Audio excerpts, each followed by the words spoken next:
오늘은 프랑스 시민혁명의 배경과 전개 과정에 대해서 보도록 하겠습니다. 먼저 프랑스의 시대적 상황을 보시면 이 그림을 통해서 한마디로 정리를 할 수가 있어요. 이 그림이 그럼 뭐냐?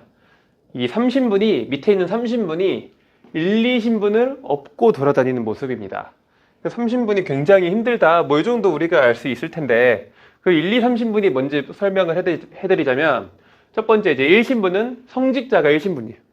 그리고 2신분은 귀족이 2신분입니다. 그래서 얘네가 인구를 합치면은 전체 프랑스 인구의 약 2% 정도 돼요. 그 나머지 이제 98%가 3신분인데 그 3신분은 뭐냐? 쉽게 말하면은 시민 계급이 제 3신분이라고 할 수 있습니다. 근데 우리가 그냥 3신분을 시민 이렇게 하고 넘어가면 뒤에 나오는 프랑스 혁명에서 조금 헷갈릴 수가 있기 때문에 이 시민 계급을 크게 두 개로 조금 나눌게요. 그래서 첫 번째는 유산 시민이 있고 그 두 번째는 무산 시민들이 있습니다.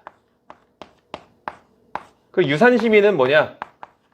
유산 시민은 말 그대로 재산이 있는 시민이야. 예를 들면은 법률가, 의사, 사업가 이런 애들은 돈을 많이 모았을 거 아니에요. 그러니까 어느 정도 재산을 모은 시민들을 있을 유자를 써서 유산 시민이라고 하고 우리가 이제 지금 말하는 부르주아들 있죠. 이 부르주아가 유산 시민에 속합니다. 그 무산 시민은 반대로 재산이 없는 시민이겠죠. 그래서 얘네들을 이제 프롤레탈리아라고 이제 부르는데 이 프롤레탈리아는 쉽게 말하면 지금 이제 노동자 계층이라고 보시면 돼요. 노동자. 그래서 우리가 들어가기 전에 시민이 유산 시민이 있고 무산 시민이 있다. 이렇게 배경 지식으로 조금 깔고 들어갈게요.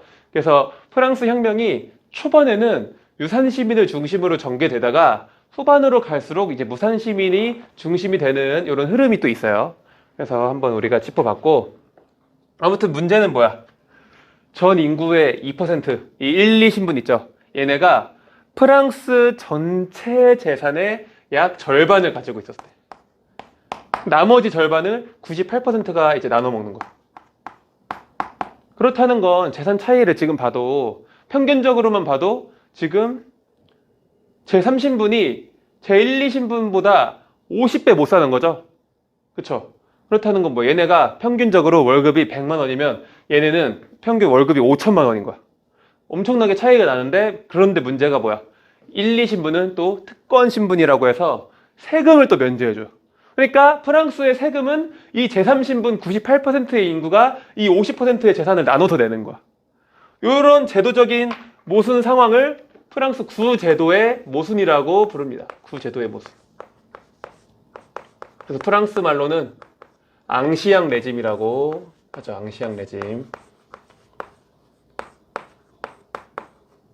그런 상황에서 이 사람은 이제 프랑스 당시 왕이었던 루이 15세예요. 루이 15세는 전쟁을 좋아해. 그래서 오스트리아 왕위 계승 전쟁도 참여하지, 뭐 7년 전쟁도 참여하지. 이런 식으로 뭐 전쟁이라는 전쟁은 빠짐없이 출석 체크를 하다 보니까 프랑스의 국고가 그냥 남발되는 거야. 그래서 다음 왕이었던 루이 16세가 왕이 돼서 프랑스의 국고를 확인해 봤는데 당연히 텅텅 비어 있었겠죠. 이게 뭐 비어 있기만 하면은 다행인데 이때 프랑스의 국고 빚이 엄청났대요. 그래서 빚더미에 앉으니까 이 루이 16세가 급해가지고 3부회를 소집을 합니다. 3부회. 3부회는 뭐냐? 아까 우리가 프랑스가 1, 2, 3신분회가 있었죠. 1, 2, 3신분이 있었는데 그 1, 2, 3신분으로 구성된 회의를 3부회라고 해요. 다른 말로는 3신분회라고 해요. 3신분회. 1, 2, 3신분이 회의를 했다. 그래서 회의장에 모여서 세금을 더 걷어야 되니까 회의를 하는데 문제는 1, 2신분은 프랑스 전체 인구의 2%밖에 되지 않았죠. 그러니까 이게 투표를 하면 무조건 3신분이 이길 수밖에 없는 구조야. 그래서 1, 2신분이 머리를 쓴다고 쓴 게 바로 신분별로 투표를 하자. 1신분 1표, 2신분 1표, 3신분 1표. 그러면 1, 2신분 2표, 3신분 1표. 이러니까 2대1로 무조건 3신분이 질 수밖에 없죠. 그러니까 이제 3신분도 거기에 이제 대항을 해서 아니 어떤 나라가 신분별로 한 표씩 투표를 하는 나라가 어디 있습니까? 당연히 머릿수로 해야 되는 거 아닙니까? 이런 식으로 이제 표결 방식을 두고 삼부회에서 대립이 일어나는 거야. 그래서 이것 때문에 불만이 많아진 삼신부는 아예 우리가 하나로 뭉치자 해서 국민의회를 체결을 합니다. 국민의회. 그래서 이제 프랑스 혁명의 시작이죠. 국민의회. 이 국민의회가 만들어져서 야, 우리도 회의하러 가자. 회의장으로 모여 해서 회의실로 갔는데 1, 2신분이 그걸 알고 미리 회의실을 문을 잠가버려요. 뭐 내부 수리 중 뭐 이런 식으로 해놓고 문을 잠가버리니까 야, 회의실만 뭐 아니면 갈 데 없어? 야, 운동장으로 모여 해서 운동장에서 서약을 한 게 바로 그 유명한 테니스 코트의 서약입니다. 테니스 코트의 서약을 이제 통해서 국민의회가 이제 우리도 뭐 할 수 있다 이러면서 우리도 이제 자발적으로 물러나지 않겠다 이런 식으로 서약을 하는데 그걸 알고 왕이었던 루이 16세가 어떻게 했냐? 군대를 불러서 때려잡습니다. 그래서 군대가 이제 국민의회를 막 때려잡으니까 이 국민의회도 물러서지 않아. 야, 우리도 무장해 해서 바스티유 감옥을 습격해서 여기 있는 무기를 통해서 무장을 해버립니다. 그래서 바스티유 감옥 습격으로 이제 혁명군도 무장을 했다. 그래서 바스티유 감옥 습격 이후에 얘네들이 이것저것 발표를 하는데 그때 발표한 게 그 유명한 봉건제 폐지 선언이죠. 봉건제 폐지 선언인데 옆에 보시면은 유상 폐지라고 되어 있죠. 유상 폐지라는 건 뭐냐? 봉건제를 폐지하긴 하는데 돈이 있는 사람들만 돈을 내고 폐지할 수가 있는 거야. 그러니까 이 지금 국민의회는 사실 아까 유산시민과 무산시민이 있으면은 무산시민이 아니라 돈이 있는 시민들이 주축이 된 어떤 혁명이었다. 이렇게 여러분들이 이해를 하시면 돼요. 그래서 이제 농노제나 길드가 폐지됐는데 봉건제는 돈을 내고서만 폐지가 가능했다. 그리고 나서 그 유명한 인간과 시민의 권리선언이죠. 인권선언이라고 불리는 인간과 시민선언을 발표를 했다. 그렇게 발표를 하고 그 외에는 또 이제 교회의 재산, 성직자의 재산이죠. 교회의 재산을 몰수하고 1791년에는 헌법을 만드는데 요때 헌법 내용을 보면은 입헌 군주제와 제한 선거를 골자로 하는 헌법입니다. 그래서 얘네들은 조금 돈이 있는 시민이었기 때문에 엄청 과격한 급진파는 아니야. 약간 온건 개화파, 우리나라로 치면은 온건 개화파 느낌이에요. 그래서 온건하게 왕정을 없애지는 말고 입헌 군주제로 가자. 그리고 선거를 하는데 또 제한 선거야. 왜냐? 돈이 있는 사람들만 선거권이 주어지는 거야. 그래서 그런 식으로 제한 선거를 실시했다. 그래서 봉건제 폐지도 돈 내고 할 수 있고 선거도 돈 내고 할 수 있고 딱 봐도 부르주아 계급들이 좋아할 만한 내용이겠죠. 이렇게 정리를 하시면 되고 이제 여러분들이 잠깐 체크해야 되는 거는 인권선언의 내용을 조금 보시면 좋습니다.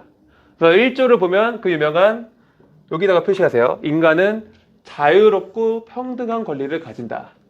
그래서 우리가 프랑스의 국기가 파란색, 흰색, 빨간색인데 자유, 평등, 박애를 뜻하잖아요. 그 중에 자유와 평등이 1조에 나와 있습니다. 그리고 이제 2조를 보면 조금 긴데 뒷부분에 이게 중요해. 그 권리는 자유, 또 재산 강조하죠. 안전 및 압제에 대한 저항이다. 저항권 표시했어요. 저항권. 2조에다 저항권이라고 써놓으세요. 그리고 3조는 주권 재민이죠. 모든 주권의 원천은 본래 국민에게 있다. 그리고 뒤에 뭐라 써있는데 여기다가 여러분들은 밑줄을 쳐놓으시면 됩니다. 모든 주권의 원천은 본래 국민에게 있다. 그리고 6조는 법은 일반 의지의 표현이다. 이 일반 의지라는 말 누가 했어요? 그렇죠. 사회계약설에 루소가 했던 말이죠. 그러니까 이 프랑스 혁명은 루소의 영향을 굉장히 또 많이 받아요. 물론 이제 10년 전에 있었던 미국 혁명의 저항권도 영향을 받았지만 미국 혁명과 또 루소의 영향을 받았다. 그런 점을 알 수 있겠죠. 그리고 17조를 또 보면은 소유권은 그 무엇도 침해할 수 없는 신성한 권리이므로 블라블라블라. 소유권 강조했다. 이거 뭐야? 재산이 있는 부르주아들이 자기 재산을 지켜야 되잖아. 그래서 이런 것들을 끼워 놓은 거예요. 그래서 이 인권선언의 내용만 봐도 이게 국민의회는 약간 부르주아들의 중심이었다. 이렇게 좀 이해를 하시면 좋습니다. 쉽죠? 그래서 아무튼 1791년에 입헌군주제와 제한 선거를 골자로 하는 헌법이 있었죠. 그 헌법을 바탕으로 만든 게 바로 입법의회입니다. 입법의회. 그래서 입법의회는 돈이 있는 부르주아들이 중심이었기 때문에 온건파인 지롱드파가 주도를 했어요. 1년부터 있는이죠.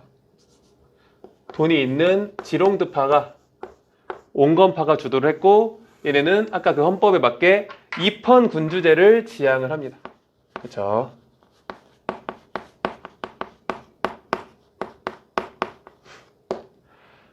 그리고 나서 이 입법의회는 여러분들이 혁명전쟁을 꼭 아셔야 되는데, 왜 갑자기 오스트리아 프로헤센이랑 싸우냐? 우리가 바스티유 감옥 습격을 하고 뭐 봉건제 폐지, 인권선언 이런 거 발표하잖아요. 여기에서 이제 여기 넘어가는 사이에 루이 16세가 마리 앙뚜아네트랑 해외로 도주를 시도해. 해외를 도주를 시도하다가 바렌이라는 곳에서 잡히거든요. 그걸 이제 바렌 사건이라고 하는데, 이 바렌 사건에서 잡힌 이제 국왕이 외국에다가 군대를 보내서 야, 우리 혁명군 좀 제발 밟아달라 이런 식으로 부탁을 하는 편지를 막 여기저기 보내는 거야. 그래서 오스트리아나 프로이센 같은 나라가 프랑스를 압박을 하니까 이 입법의회가 선전포고를 하고 외국에 있는 군대랑 또 전쟁이 발발합니다. 그게 이제 혁명전쟁이라고 하는데, 요때 이제 프랑스 대 여러 나라가 있어요. 뭐 오스트리아 프로이센만 있는 게 아니라 여러 나라가 대프랑스 동맹을 결성해서 프랑스랑 싸우는데, 시험에는 여러분들이 오스트리아랑 프로이센을 조금 기억을 하셔야 돼요. 혁명전쟁 시험에 잘 나와요, 이 나라들. 혁명전쟁을 통해 외국이랑 싸우는데, 문제는 뭐야? 이 프랑스 혁명군이 10만 명이나 되는데 초반에 밀리는 거야. 그쵸? 밀리다가 나중에 겨우겨우 그 발미전투라고 시험엔 안 나오는데, 발미전투에서 승리를 하면서 입법의회가 겨우겨우 자존심을 또 지켜요. 그래서 아무튼 프랑스군이 승리로 끝나는데, 이 혁명전쟁 중에 만들어진 노래가 라 마르세이즈라는 노래가 있어요. 이 노래가 현재 프랑스의 국가입니다. 그래서 프랑스 국가를 보면은 이게 전쟁 중에 만들어진 노래라 그런지 막 피로 짓밟자 막 이런 식으로 잔인한 내용이 나오는데, 이게 다 전쟁 중에 쓰여진 가사라서 그렇다고 해요. 아무튼 라 마르세이즈를 외치면서 프로이센, 오스트리아 이런 나라랑 혁명 전쟁을 하고, 근데 전쟁을 하니까 또 어떻게 돼?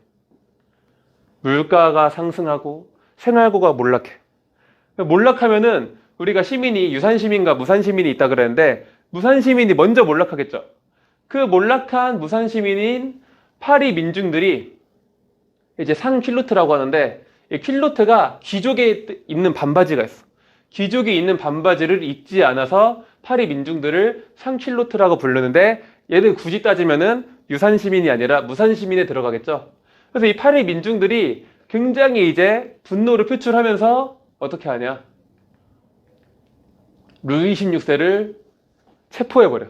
그리고 나서 왕권을 정지시켜. 그리고 나서 이제 넘어가는 게 국민공회로 넘어갑니다.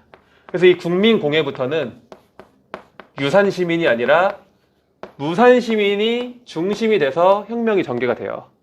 그래서 보시면은 국민공회는 자코뱅파인 급진파가 주도를 하고, 급진적인 것답게 루이 16세를 처형하고 공화정을 선포를 합니다. 그렇죠? 공화정을 선포하는 모습. 네, 여러분들이 구분해야 되는 게 입법의회까지는 지롱드파, 국민공회부터는 자코뱅파. 자코뱅파가 주도를 했고, 여기는 살짝 무산시민의 약간 급진적인 느낌의 혁명이었다. 그래서 여기는 입헌군주제가 아니라 공화정, 그리고 제한선거가 아니라 이제는 무산시민들도 선거에 참여할 수 있게끔 보통선거가 이제 선언이 됐죠. 그리고 나서 자코뱅파의 맹주였던 로베스피에르라는 사람이 공포정치를 진행을 합니다. 로베스피에르는 누구냐? 이 사람인데 굉장히 무섭죠. 공포정치를 시행을 합니다. 그래서 이 정치 내용을 보면 살짝 무산시민들이 좋아할 수밖에 없는 내용이죠. 뭐 징병제 군대로 끌고 가고, 의무교육 강제로 교육시키고, 그리고 최고 가격제, 물가가 너무 급상승하는 것을 막기 위해서 최고 가격을 설정해 버리는 거야, 국가가. 이게 이제 최고 가격제고, 토지 분배 이런 것들은 살짝 이제 무산 시민들이 조금 더 좋아할 만한 정책이었는데 잘 되진 않았대요. 그리고 이 정도는 공포 정치는 아닌데 어떤 게 공포 정치냐, 요거죠. 공안위원회를 만들어 가지고 자신한테 반대되는 세력을 혁명재판소로 다 끌고 가. 그런 다음에 다 댕강댕강 숙청해버려. 아까 루이 16세처럼. 요게 이제 공포정치의 주요 내용이기 때문에 요거 잘 알고 계셔야 돼요. 공안위원회를 만들어서 혁명재판소로 재판을 때려서 다 숙청해버렸다. 이렇게 보시면 됩니다. 근데 문제는 뭐냐? 로베스피에르 본인도 너무 공포정치를 심하게 하다가 보니까 자기도 단두대에 숙청당해버려. 너무 공포야. 자기까지 죽여. 그게 바로 테르미도르의 반동이라고 해요. 왜 테르미도르의 반동이냐면 이 로베스피에르가 처형될 때가 그 프랑스 달력으로 테르미도르력이었대요. 테르미도르력. 이때가 한 7, 8월쯤인데 그때 이제 처형을 당해서 테르미도르 반동이라고 합니다. 테르미도르 반동. 요 단어도 잘 기억해 주세요. 테르미도르 반동. 그렇게 되면서 로베스피에르 처형당하고 이제 뭐 총재 정치, 통령 정치 이런 식으로 넘어가는데 여기까지 한 번 더 정리를 해볼게요. 일단 배경은 구제도의 모순이었죠. 1, 2신분의 성직자 귀족과 평민이 있었다. 그리고 나서 이제 루이 15세가 전쟁에 여기저기 참여하면서 재정이 파탄났고 그 다음 왕을 이어받은 루이 16세가 그 전에 이제 사상적 배경으로는 계몽주의와 미국 혁명의 영향을 받았죠. 계몽주의 중에서도 아까 루소 있었죠. 그러다가 이제 혁명이 전개가 됐다. 그래서 루이 16세가 3신분회, 3부회를 소집을 하고 여기에서 표결 방식으로 대립이 있었죠. 신분별 투표랑 머릿수 투표가 대립을 했는데 3신분이 우리도 뭉치자 해서 만든 게 바로 국민의회를 구성하고 테니스 코트 사약을 하고 그리고 나서 루이 16세가 탄압을 하니까 너네만 군대 있어? 우리도 군대 있어. 바스티유 감옥을 습격해버리는 모습. 그래서 바스티유 감옥 습격하고 바로 이제 봉건제 폐지 때리고 인권선언을 때립니다. 그쵸? 그리고 나 교회 재산 몰수하고 헌법 만들고 이런 식으로 하다가 루이 16세가 국외로 도망가다가 바렌에서 잡히고 외국에 편지를 써서 도와달라고 하죠. 그렇게 넘어가는데 두 번째는 이제 입법의회. 그래서 입법의회는 온건파인 지롱드파가 주도를 했고 1791년에 만들어진 헌법에 따라서 소집이 되었어요. 그쵸? 근데 이제 오스트리아 프로이센 같은 대프랑스 동맹이 결성이 돼서 혁명전쟁을 이제 하게 됐다. 그러다가 전쟁 중에 요거는 이제 라 마르세이즈 아까 노래 있죠? 그거 이제 노래 부르는 그림이라고 해요. 그러다가 이제 전쟁 중에 물가가 너무 상승하고 못 살 것 같으니까 파리의 민중이었던 요 긴 바지를 입고 다니는 상킬로트가 왕궁을 습격해서 루이 16세의 왕권을 정지시켰다. 그리고 나서 만든 게 바로 국민공회. 그쵸? 그래서 국민공회는 자코뱅파, 급진파죠. 자코뱅파가 주도를 했고 공화정이야. 공화정이려면 뭐가 없어야 돼요? 왕이 없어야 되죠? 그래서 죽여버립니다. 루이 16세를 처형하는 모습. 이렇게 단두대에 댕강하고 이렇게 목을 보여주는 거. 그쵸? 그리고 나서 대프랑스 동맹. 갑자기 대프랑스 동맹이 정확히는 체결이 아니라 강화예요. 아까 이 혁명전쟁 할 때 이미 체결이 됐고 이때는 왜 그러면 프랑스 동맹이 강화됐냐? 루이 16세가 지금 시민들한테 죽었잖아. 그러니까 얘네 다른 유럽의 국가들도 야 이거 영향받아가지고 우리나라도 막 반란 일으켜서 왕 죽이는 거 아니야? 두려우니까 프랑스를 아주 다시는 일어나지 못하게 짓밟아버리자. 이런 일 다시는 안 일어나게. 그래서 여러 유럽 국가들이 프랑스를 상대로 동맹을 체결하고 전쟁을 합니다. 그래서 요거를 이제 진압을 하는 게 나중에 나오는 프랑스의 나폴레옹이죠. 그렇게 하시고 일단은 넘어갈게요. 그래서 로베스피에르가 공포 정치를 하는데 일단은 무산 시민들의 중심이 됐었기 때문에 이 사람이 이제 로베스피에르고 봉건적 복납 의무를 무상으로 폐지한다. 이거 아까 있었죠. 유상으로 폐지하는 거는 요때 국민의회 때, 무상으로 폐지하는 거는 요때죠. 그리고 최고가격제, 뭐 토지분배, 의무교육, 징병제 뭐 이런 것도 오며 가며 보면 좋은데 우리가 진짜 알아야 되는 거는 공안위원회를 만들어서 혁명재판소에 지롱드파를 숙청했다. 그러다가 테르미도르 반동으로 본인도 단두대에 철컥. 그쵸. 이게 이제 테르미도르 반동 때 그림이라고 합니다. 그래서 한번 우리가 관련된 문제를 한번 풀어볼게요. 1번, 가나 의회가 활동한 시기에 있었던 사실로 옳은 것은 2019학년도 6평이었고 루이 16세가 재정위기를 타개하기 위해서 삼부회를 소집했으나 표결 방식 대립이 있었다. 표결 방식. 그래서 제3신분 대표들을 중심으로 만든 게 3부회 다음에 만든 게 바로 국민의회였죠. 그쵸? 여러분들이 그래서 이 지금 프랑스 혁명은 요 순서를 조금 잘 알아야 돼. 순서 이렇게 요 순서를 조금 알아야 되는데 여기 순서를 조금 더 디테일하게 아셔야 됩니다. 아무튼 가는 국민의회고 나는 루이 16세가 국외로 탈출하려다가 바렌에서 잡히면서 입헌 군주제를 규정한 헌법이 제정되었고 그 헌법에 따라서 구성된 게 바로 국민의회죠. 입법의회죠. 그래서 가는 국민의회, 나는 입법의회가 되겠네요. 그래서 총재정부가 수립되었다. 요거는 나중에 배우겠지만 테르미도르 반동 바로 뒤에가 총재정부예요. 그리고 인간과 시민의 권리선언이 발표되었다. 요거 정답이죠. 3번 루이 16세가 처형되었다. 국민공회. 그리고 테르미도르의 반동 국민공회. 그리고 테니스 코트의 서약은 요 국민의회 때죠. 그래서 정답은 2번입니다. 그 다음 가나 문서가 작성된 사이시기 문제네요. 이제 수능 문제였고 보시면은 봉건제를 폐지한대. 여러분들이 이제 봉건제를 폐지한다 이게 나오면은 유상폐지인지 무상폐지인지 쳐다봐야 돼. 보시면은 인신예속에 관한 권리와 의무는 무상으로 폐지되는데 그 밖에 모든 권리와 의무는 유상폐지다. 그러니까 인신예속 빼고 유상폐지라는 거죠. 그렇기 때문에 얘는 봉건제 유상폐지고 국민의회 시기를 말하는 겁니다. 그쵸? 그리고 나를 보면은 일단 이거 쓴 사람이 로베스 피에르야. 그쵸? 그리고 왕정이 폐지됐대. 공화정이래. 그쵸? 그러니까 당연히 국민공회 시기겠죠. 그래서 가는 국민의회고 나는 국민공회니까 뭐 사이 시기면은 뭐 입법의회 때 뭐 혁명전쟁이 생겼다 뭐 이런 게 정답이 되겠네요. 그래서 선지를 보면 1번 바스티유가 함락되었다. 국민의회 때죠. 2번 입법의회가 이거 정답이겠네. 입법의회가 소집되었다.